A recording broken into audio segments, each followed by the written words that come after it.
So I'm Heather, this is Larry, and this is my friend Phil. Say hi, Phil.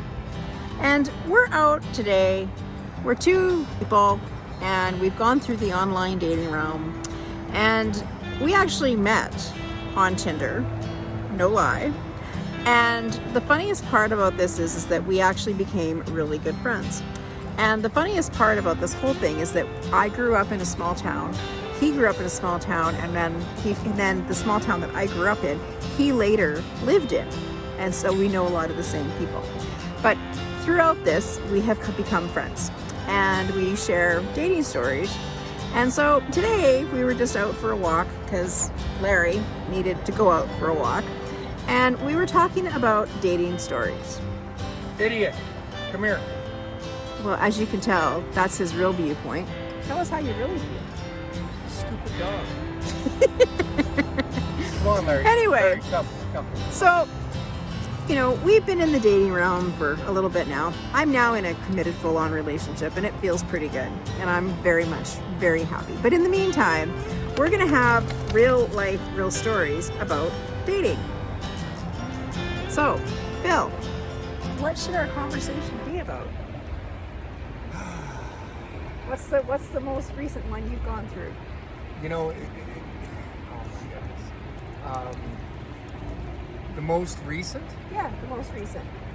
The literally today, the most recent. Today, the most recent one that you've gone through. Okay, so I connected with my brother's ex-girlfriend from high school. Okay. Right? And she's adult. She's gorgeous, right? Yeah.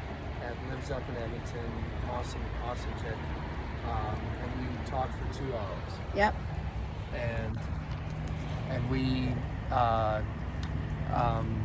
basically had this. So you're hooked up. So you're talking to your brother's ex-girlfriend from small town Alberta. So one of the things that for guys my age that are turning 50, right?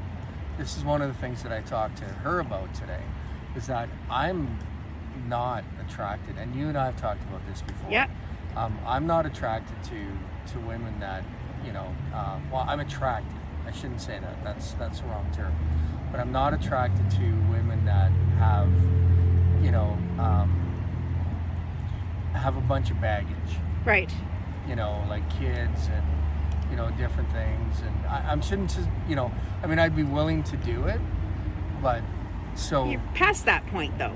Yeah, I've done it. I've been there, done that, right? You've raised your kids. I've raised my kids. And so the fascinating part about this new experience is that most of the women that I find fascinating are the professionals that have their own career, don't need a guy, don't want a guy, unless it's a partner at some level, that's someone that you can spend some time with, right? And go, hey, Larry, come here. Hey, come here. Good boy. Hi. Look at. Oh yeah, I know. You're handsome. Anyway, back to you, Phil. Yeah. So it's kind of like it's like the there so that there's a certain genre, and what I find fascinating going through this entire dating process is that everybody has their criteria, right? Women have their criteria, men have their criteria. My criteria are probably different than most women. Yeah. Right? And women's criteria might be, and so, but we are a completely, absolutely unique generation. Yeah. Like, in the shot of them, it's awesome. And we have Larry. Back to you, Phil. I'll go roll in the grass too. Yeah. It's but it's just, so yeah, you got these different, and so we make it so freaking complicated. But it's really very easy. It's very easy. You just, you find someone that you're physically, emotionally, and spiritually compatible with. Mm-hmm.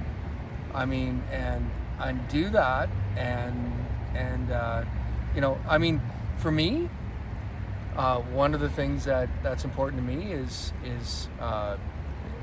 and I mean, it might sound kind of stupid to some people, but I require somebody that is spiritually compatible with me, that's open to spirituality, and that's, you know, there's different various and levels of that, right? Yeah, for different sure. things that go along with that. There's obviously the physical aspect, right? You know, having somebody that you want to, that you're physically attracted to And be intimate with, yeah, of course. yeah, and then the other, you know, and then the other side is, you know, I put emotional side probably third, but do I want to live with somebody? Do I want to share a house? Do I want to have, you know, all those different things? You know, I'm not really at that, you know, so, but everybody's at a different stage, right? Oh, for sure, everybody's at a different stage. But it's fascinating. It's absolutely fascinating. Yeah. How, hey, Larry! Yeah. So what would be the one thing that, as you know, as we're talking about this today, you know, that you've learned is that you really do not want to date someone with young kids, with young kids, because you've been there and you've done that, right? And so that's one thing that you got to get really super clear on.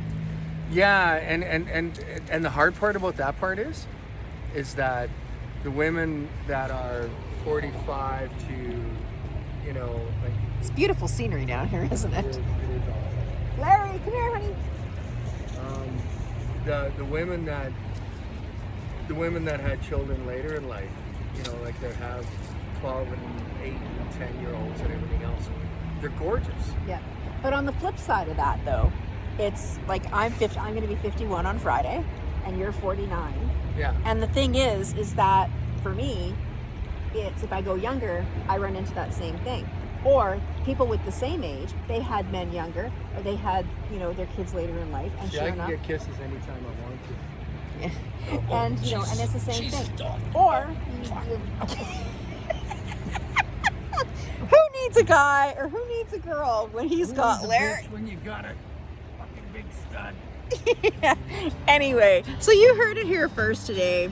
Just the the random thoughts of just two friends just talking about finding their mate, and it's just one of those real things. So hey, if you have a funny story, reach out to me, and you can find me on Instagram at myworld770.